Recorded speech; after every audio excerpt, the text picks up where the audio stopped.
internet, it's your favorite lewd demon, One San Celeste, joined by Kusanagi. Hey Internet, Kusanagi here with Celeste, and we are going to do a short tutorial on modding Marvel Rivals. Hopefully this is the simplest one that you've watched. Before we get started, I would appreciate it if you hit that subscribe button to help us get monetized this year. Okay, so the simplest thing to do here is if you're running this on Steam, you just go to Properties and you go to Installed Files and you click Browse. This will pop up a window. It popped up on my other screen.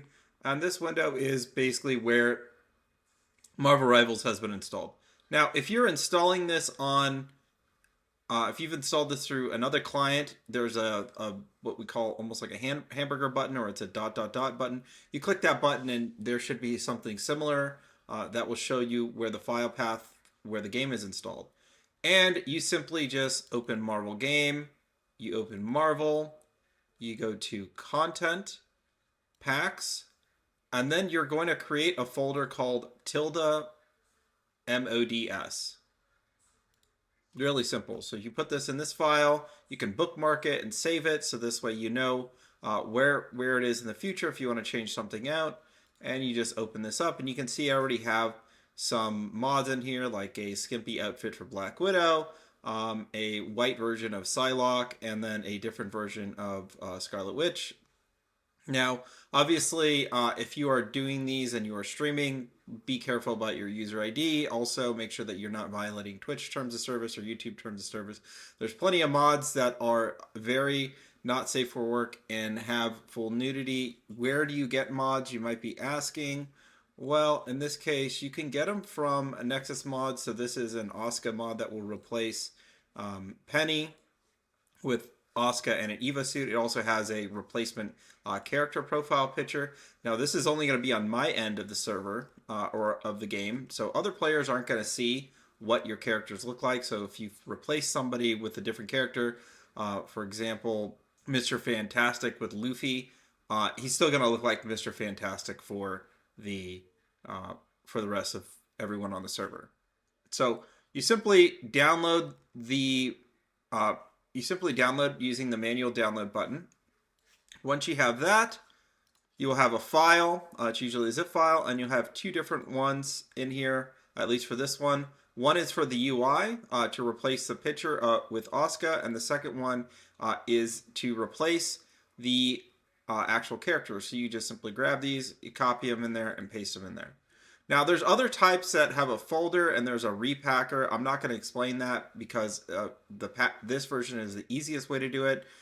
When you get into repacking and some of the hashes and stuff, I think it gets too confusing for people. You cannot really change these files. If you do change them, they won't reload. So if you want to load a new mod, you generally need to reload the game. So we get our client open here. We're going to go ahead and click launch. And then what we'll see the anti-cheat starts up like normal. It's behind my VTuber, so you aren't going to fully see it.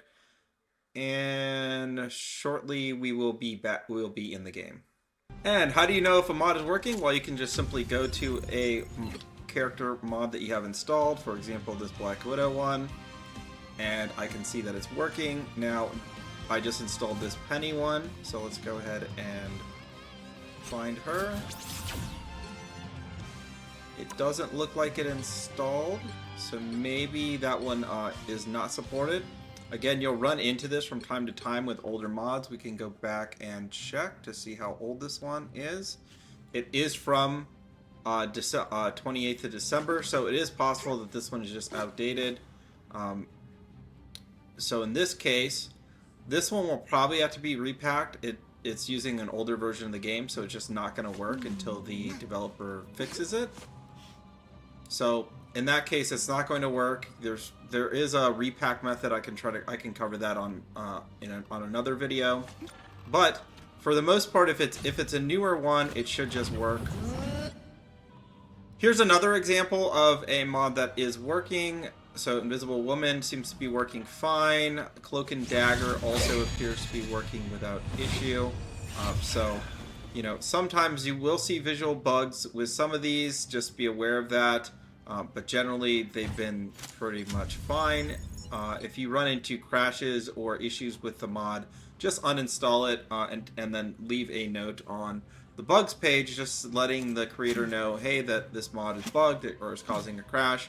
And they will generally update it. It's usually just a matter of getting the hash values set correctly for that pack file. So there is a way to do it yourself. I will try to cover that in a future video, but for now, we'll just leave it as this is the simplest method. If you see stuff that's already packed and has been updated and you like it, you can just simply drag and drop it into the mods folder and it will work. Thank you for watching our video. If you aren't already subscribed, then what are you waiting for? Don't forget to like the video as well.